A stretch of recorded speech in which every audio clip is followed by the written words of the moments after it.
Olá, meus caros, aqui é o Corvo.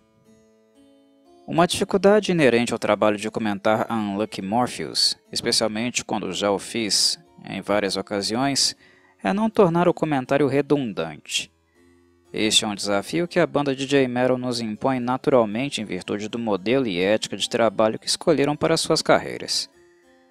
Não tenho a menor dúvida que no estágio atual, um convite para se unirem a alguma gravadora de destaque da indústria musical japonesa já deve ter aparecido.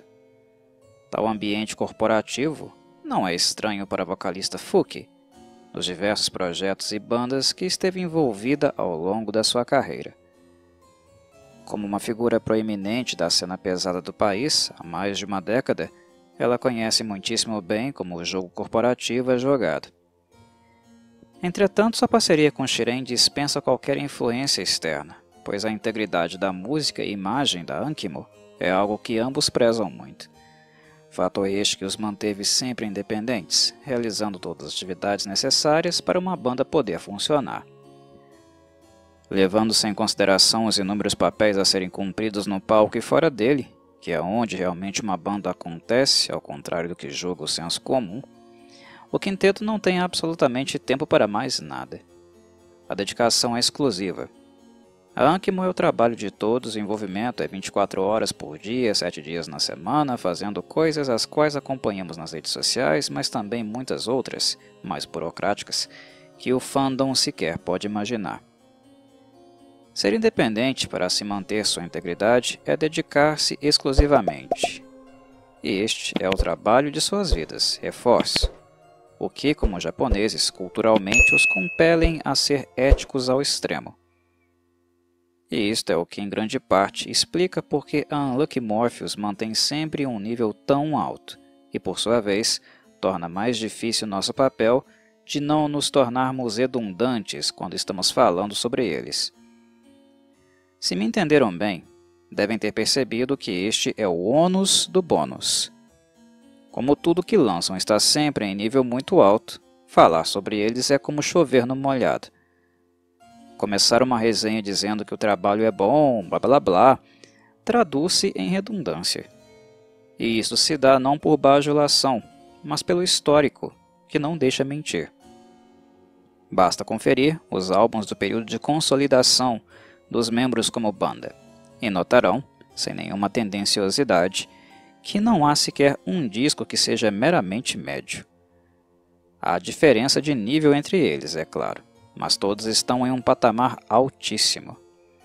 Sendo assim, quando tenho de me debruçar sobre mais uma de suas publicações, que nesta ocasião se trata do álbum ao vivo 13, Live at Toyosu Pit, minha postura é de alguém que indaga e reflete sobre as minhas próprias colocações passadas, que elabora questionamentos do tipo: o que existe aqui, neste novo lançamento, que de algum modo eu já não tenha apontado anteriormente? Isto é algo difícil de fazer com a Unlucky Morpheus, percebem? Porque eles mantêm a excelência, é uma característica deles, e quem os conhece só se surpreenderia se algum acidente de percurso viesse a acontecer, e novamente não foi o caso. A regra se manteve. Porém, digo que sim. Há ainda algumas coisinhas adicionais que são dignas de nota em 13, Live at Toyosu Pit. A primeira delas, que penso ser fundamental por se tratar de um conceito, reside no próprio título do trabalho. Falo evidentemente do número 13.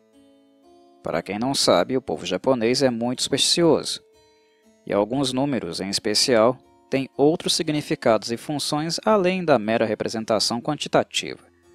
O número 13, no caso, é sinônimo de medo e azar na cultura japonesa. O azar está relacionado ao número 13 em várias culturas do mundo, como na Grécia Antiga e entre os nórdicos também, é verdade. Não à toa, a sexta-feira 13 se tornou uma data simbólica e, digamos, também caricatural. Porém, no que diz respeito aos japoneses, eles levam este número muito a sério. O medo do suposto azar que este provocaria deu origem a comportamentos fóbicos no país, mais especificamente o que chamamos de triskaidekafobia. Não é incomum encontrarmos numerações no espaço público e estabelecimentos comerciais privados que saltam do número 12 para o número 14, direto, ignorando o 13. É só um exemplo simples. E no que diz respeito a Unlucky Morpheus, que tomou emprestado o nome do deus grego do sono, nada mais adequado do que atrelar a si este outro significado que, em sua cultura, permanece mais vivo do que em qualquer outra. É sempre curioso e engraçado, para nós ocidentais, é claro, quando visitamos o país e achamos tão estranho a ausência do número 13 no cotidiano. E a razão, em algumas regiões, é basicamente esta. É um número que não assusta todo o povo japonês, longe disso. A banda mesmo é um próprio exemplo. Ela usa o número. Mas ainda assusta gente suficiente para o número ser considerado um tipo de tabu. O segundo fator digno de nota é o disco ser, até o ano de 2022, um salto de qualidade no formato ao vivo. Na minha avaliação, ele supera o Live 2017 em alguns aspectos, a citar: a maior abrangência da discografia na tracklist, que musicalmente ficou muito mais diversificada com o passar dos anos e novos lançamentos de estúdio, a qualidade da produção e engenharia sonora, que também aumentou com o incremento da estrutura de palco e instrumentos novos, o fato de ser um álbum mais longo e, o mais importante de todos, a dinâmica da banda, que depois de 5 anos está muito mais intuitiva e com maior química. No Live 2017, a introdução da violinista Jill, que seria elemento-chave para o crescimento sonoro da Ankimo nos anos seguintes, se deu de forma tímida. Introvertida, Jill foi se adaptando ao contexto de banda e apresentações ao vivo. Hoje, ela é uma verdadeira diva do violino, mas isso apenas aconteceu por meio de um processo cuidadoso e de muito trabalho. O fato de Jill ser parte fundamental da identidade musical da banda hoje é um mérito não apenas dela, mas também de Shiren e Fuki, pelo modo como a acolheram e incentivaram, tornando o ambiente saudável e propício para que Jill pudesse se expressar da melhor forma possível. O terceiro fator é uma continuidade natural da dinâmica que mencionei. Pelo fato de estarem consolidados e tocando por tantos anos, os instrumentistas desenvolveram memória muscular e são intuitivos uns com os outros, conseguindo antecipar pensamentos devido a esta intimidade que desenvolveram, tocando tantos shows, ensaios ou até mesmo se apresentando nas redes sociais, em conjunto ou separadamente. Eles tocam o tempo inteiro. E tal característica, essa memória muscular, é bem comum em bandas que mantêm uma formação longeva e está longe de ser exclusiva deles. Entretanto, a precisão da Ankimo impressiona, dado o nível de dificuldade das composições e o andamento acelerado das versões ao vivo, sempre mais rápidas. Fumiya mantém o pé embaixo no acelerador e não deixa seus colegas tomarem o fôlego, sem falar, claro, no peso da sonoridade. É pesado. Basta ouvirem a versão de Spartan Army deste lançamento que entenderão muito bem o que estou tentando dizer. 13, Live at Toyosu Pit, além de super rápido, é pesado como chumbo. É heavy metal puro, na fuça, onde apenas alguns trechos acústicos, adequados para protagonizar a qualidade do timbre de Fuki, nos dão alguns minutos para respirar um pouco e deixar ela ser um pouquinho mais doce, mais melódica e nos mostrar mais o seu espectro vocal, que, é claro, é muito mais rico do que a própria proposta de estilo da Ankimo. Não vou mentir e dizer ao ouvinte que me surpreendi com o tamanho, peso e velocidade. Afinal, a turnê em questão ainda é representativa do álbum Unfinished, notoriamente o mais dark e pesado da discografia até 2022. Não à toa a banda decidiu compor o setlist com o álbum Vampire na íntegra. O disco vampiresco tem títulos como Offer, que gratamente voltou ao setlist, Ungrifer e Phantom Blood, que são pedradas deliciosas de ouvir e perfeitamente compatíveis com a proposta das músicas anteriores. Outros destaques metálicos, como Black Pentagram e Knife of Sword, ajudam a manter a intensidade até o fim do trabalho. Este peso todo não é tão novidade, já que durante o triste período pandêmico fomos constantemente expostos aos shows da banda transmitidos por streaming, o único modo que tinham para continuar tocando e, claro, pagar as contas. e é fato que tal característica já ficou muito evidente nessas ocasiões. Mas, em virtude disso, alguém ainda pode perguntar: Corvo, já que ouvimos e assistimos tantas vezes eles tocando as músicas do Unfinished, ainda vale a pena adquirir o 14? Penso que sim, e minha justificativa reside no próximo ponto que quero comentar.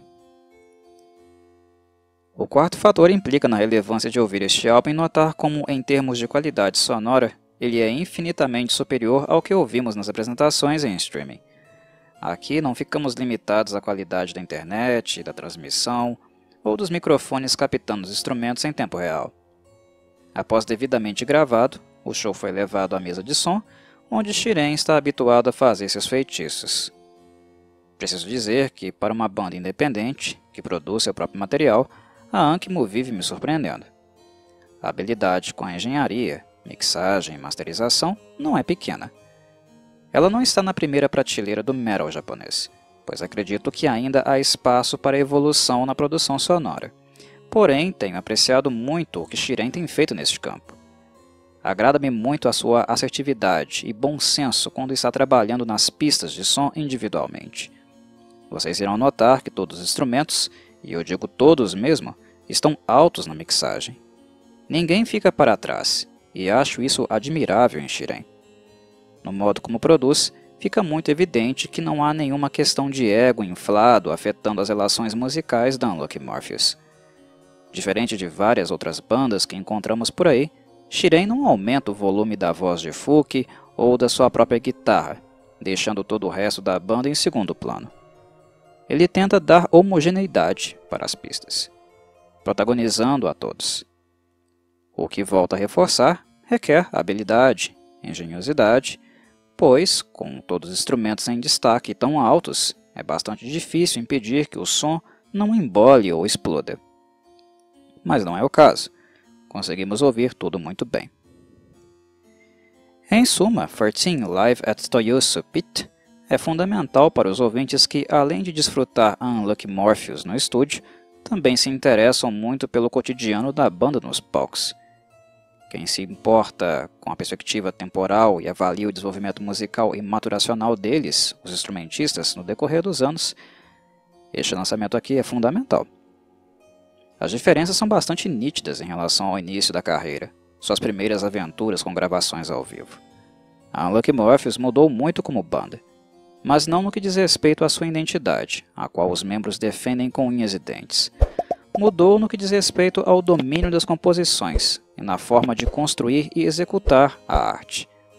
Embora eu tenha citado a esperada memória muscular, que os deixa tão precisos, eu não coloco neste apontamento nenhum valor pejorativo, pelo contrário. Não estou dizendo aqui de um processo de automatização, robotização. Felizmente, eles ainda aparentam estar apaixonados e extasiados em palco. Não chegaram a um ponto de saturação. Esta chama, perceptível quando a banda ainda era jovem, continua acesa, e a memória muscular contribuiu para que a confiança se tornasse ainda maior. Mais confiantes, eles tocam melhor. No estúdio, a Unlucky Morpheus não compromete, mas o palco é onde eles verdadeiramente transbordam, o que 14 Live at Toyosu Pit novamente deixa claro. Saudações, Corvides!